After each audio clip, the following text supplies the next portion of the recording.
ಭಾರತದ ಗಡಿಯಲ್ಲಿ ಪಾಕಿಸ್ತಾನ ಸೇನೆಯನ್ನ ನಿಯೋಜನೆ ಮಾಡ್ತಾ ಇದೆ. ಇದನ್ನು ಕೂಡ ಅವರು ಹೇಳಿದ್ದಾರೆ. ಭಾರತದ ಗಡಿಯಲ್ಲಿ ಪಾಕಿಸ್ತಾನ ಸೇನೆ ನಿಯೋಜನೆ ಮಾಡ್ತಾ ಇದೆ. ಇದರಿಂದ ಪರಿಸ್ಥಿತಿ ಇನ್ನಿಷ್ಟು ಉದ್ವಿಗ್ನವಾಗ್ತಾ ಇದೆ. ಅಂದರೆ ಪಾಕಿಸ್ತಾನದ ಲೆಕ್ಕಾಚಾರ ಏನು ಹಾಗಾದರೆ? ಯುದ್ಧವನ್ನು ಪೂರ್ಣ ಪ್ರಮಾಣದಲ್ಲಿ ಮಾಡಬೇಕು ಅಂತನ ಗಡಿ ಭಾಗದ ಕಡೆ ಸೇನೆಯನ್ನು ರವಾನೆ ಮಾಡ್ತಾ ಇದೆ ಪಾಕಿಸ್ತಾನ. ಸ್ಯಾಟಲೈಟ್ ಪಿಕ್ಚರ್ಗಳಲ್ಲಿ ಎಲ್ಲ ಗೊತ್ತಾಗ್ಬಿಡುತ್ತೆ ನಮಗೆ. ಭಾರತದ ಗಡಿಯಲ್ಲಿ ಪಾಕಿಸ್ತಾನ ಸೇನೆ ನಿಯೋಜನೆ ಮಾಡ್ತಾ ಇರೋದು ನಮಗೆ ಬಹಳ ಸ್ಪಷ್ಟವಾಗಿ ಗೊತ್ತಾಗುತ್ತೆ. ಅವ್ರು ಬೇರೆ ಬೇರೆ ಕಡೆಯಿಂದ ಸೇನೆಯನ್ನು ಇಲ್ಲಿಗೆ ಕರೆಸ್ತಾ ಇದ್ದಾರೆ ಗಡಿಗೆ. ಅಂದರೆ ಯುದ್ಧ ಮಾಡುವಂತಹ ಸನ್ನಿವೇಶ ಇದೆ. ಬಟ್ ಅದನ್ನು ನಾವು ಸಮರ್ಥವಾಗಿ ಎದುರಿಸ್ತೀವಿ, ಅದು ಬೇರೆ ವಿಚಾರ. ಆದರೆ ಪಾಕಿಸ್ತಾನದ ನರಿಬುದ್ಧಿ ನೋಡಿ ಎಂಥದ್ದು ಅಂತ. ನೀವಾಗಿದ್ದು ನೀವೇ ಕಾಲು ಕೇರ್ಕೊಂಡು ಬರ್ತೀರಾ, ನೀವೇ ಜಗಳ ಮಾಡ್ತೀರಾ.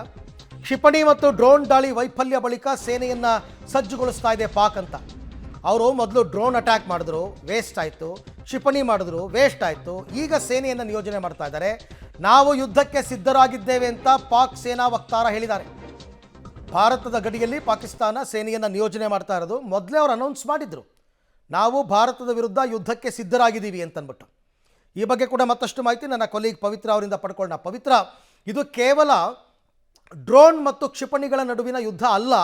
ಪಾಕಿಸ್ತಾನ ಸೇನೆ ತನ್ನ ಸೈನಿಕರನ್ನು ಗಡಿಯಲ್ಲಿ ನಿಯೋಜನೆ ಮಾಡ್ತಾ ಇದೆ ಅಂತ ಪ್ರೆಸ್ ಮೀಟ್ನಲ್ಲಿ ಹೇಳಿರ್ತಕ್ಕಂಥದ್ದು. ಅದರ ಅರ್ಥ ಪೂರ್ಣ ಪ್ರಮಾಣದ ಯುದ್ಧಕ್ಕೆ ಪಾಕಿಸ್ತಾನ ಸಿದ್ಧವಾಗ್ತಾ ಇದೆಯಾ? ಅರವಿಂದ್, ಈಗ ಕ್ಷಿಪಣಿಯನ್ನ ಅಥವಾ ಭಾರತದ ಡ್ರೋನ್ ದಾಳಿಯನ್ನ ಎದುರಿಸೋದಕ್ಕೆ ಅಲ್ಲಿ ಯಾವ ರೀತಿಯ ಏರ್ ಡಿಫೆನ್ಸ್ ಸಿಸ್ಟಮ್ ಕೂಡ ಇರಲಿಲ್ಲ. ಸೊ ಇವತ್ತು ಕೂಡ ಅಷ್ಟೇ ಏರ್ ಬೇಸ್ ಮೇಲೆ ಯಾವ ರೀತಿ ಭಾರತ ದಾಳಿ ಮಾಡಿತ್ತು, ಅಲ್ಲಿಂದ ಯಾವುದೇ ರೀತಿ ಪ್ರತಿಕ್ರಿಯೆ ಬಂದಿಲ್ಲ.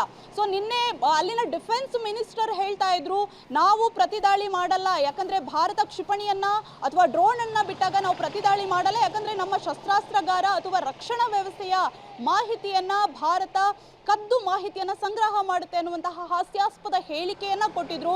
ಸೊ ಇದರಿಂದಲೇ ಗೊತ್ತಾಗುತ್ತೆ ಭಾರತದ ಅಡ್ವಾನ್ಸ್ಡ್ ಟೆಕ್ನಾಲಜಿ ಆಗಿರುವಂತಹ ಕ್ಷಿಪಣಿ ವ್ಯವಸ್ಥೆ ಆಗಿರ್ಬೋದು ಅಥವಾ ಡ್ರೋನ್ನ ಹಾರಾಟದ ವ್ಯವಸ್ಥೆ ಯಾವುದನ್ನು ಕೂಡ ತಡೆಯೋದಕ್ಕೆ ಏರ್ ಡಿಫೆನ್ಸ್ ಸಿಸ್ಟಮ್ ಅಲ್ಲಿ ಸಮರ್ಥವಾಗಿಲ್ಲ. ಈಗಾಗಲೇ ಅಲ್ಲಿನ ಏರ್ ಡಿಫೆನ್ಸ್ ಸಿಸ್ಟಮ್, ರೆಡಾರ್ ಎಲ್ಲವನ್ನ ಕೂಡ ಭಾರತ ಕಂಪ್ಲೀಟ್ ಆಗಿ ಧ್ವಂಸ ಮಾಡಿದೆ. ಹೀಗಾಗಿ ಅಲ್ಲಿನ ಅಧಿಕಾರಿಗಳು ಯಾವುದನ್ನು ಕೂಡ ಒಪ್ಕೊಳ್ಳೋದಕ್ಕೆ ತಯಾರಿಲ್ಲ. ಇನ್ನೊಂದು ಕಡೆಗೆ ಅಲ್ಲಿ ಈಗ ಹೇಳ್ತಾ ಇರುವಂತಹ ಮಾಹಿತಿ, ಗಡಿಯಲ್ಲಿ ಹೆಚ್ಚಿನ ಸಂಖ್ಯೆಯ ಆರ್ಮಿಯನ್ನು ನಿಯೋಜನೆ ಮಾಡುವಂತಹ ಕೆಲಸವನ್ನ ಮಾಡಿದೆ.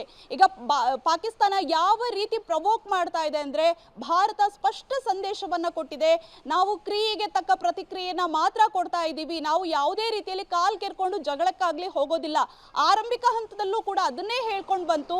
ಆದ್ರೆ ಪಾಕಿಸ್ತಾನ ಯಾವ ರೀತಿ ನರಿಬುದ್ಧಿಯನ್ನ ತೋರಿಸ್ತಾ ಇದೆ ಅನ್ನುವಂಥದ್ದು ಗೊತ್ತಾಗ್ತಾ ಇದೆ. ಇನ್ನೊಂದು ಕಡೆಗೆ ಜಾಗತಿಕವಾಗಿ ಏರ್ ಸ್ಪೇಸ್ ಅನ್ನ ಓಪನ್ ಮಾಡ್ಕೊಂಡಿತ್ತು ಪಾಕಿಸ್ತಾನ. ಅಂದ್ರೆ ಏನಾದ್ರೂ ಭಾರತ ಪ್ರತಿದಾಳಿ ಮಾಡುವಂತಹ ಸಂದರ್ಭದಲ್ಲಿ ನಾಗರಿಕ ವಿಮಾನಕ್ಕೆ ಹಾನಿಯಾದ್ರೆ ಆಗ ಭಾರತದ ಮೇಲೆ ದೂರನ್ನ ಹೇಳ್ಬೋದು, ನೋಡಿ ನಾಗರಿಕ ವಿಮಾನದ ಮೇಲೆ ದಾಳಿಯನ್ನ ಮಾಡ್ತು. ಈ ರೀತಿಯ ಸಂಚನ್ನ ರೂಪಿಸುವಲ್ಲಿ ಪಾಕಿಸ್ತಾನ ಇದೇ ರೀತಿಯ ಪ್ಲಾನ್ ಅನ್ನ ಮಾಡ್ಕೊಂಡಿದೆ. ಆದ್ರೆ ಸದ್ಯದ ಮಟ್ಟಿಗೆ ಅವೆಲ್ಲವನ್ನ ಕೂಡ ಭಾರತ ನಿಷ್ಕ್ರಿಯಗೊಳಿಸಿದೆ. ಹೇಗಾದ್ರೂ ಮಾಡಿ ಭಾರತವನ್ನ ಮಟ್ಟ ಹಾಕಬೇಕು ಅನ್ನುವಂತಹ ನಿಟ್ಟಿನಲ್ಲಿ ನಾನಾ ತಂತ್ರಗಳನ್ನ ಪಾಕಿಸ್ತಾನ ಅಳವಡಿಸ್ತಾ ಇದೆ. ಉಗ್ರರನ್ನ ಒಳನುಸುಳುವುದಕ್ಕೆ ಅವಕಾಶವನ್ನ ಮಾಡಿಕೊಡ್ತಾ ಇದೆ. ಅಲ್ಲೂ ಕೂಡ BSF ಯೋಧರು ಕಂಪ್ಲೀಟ್ ಆಗಿ ಅಲರ್ಟ್ ಆಗಿದ್ದಾರೆ. 7 ಜನ ಉಗ್ರರನ್ನ ಹತ ಮಾಡಿದ್ದಾರೆ.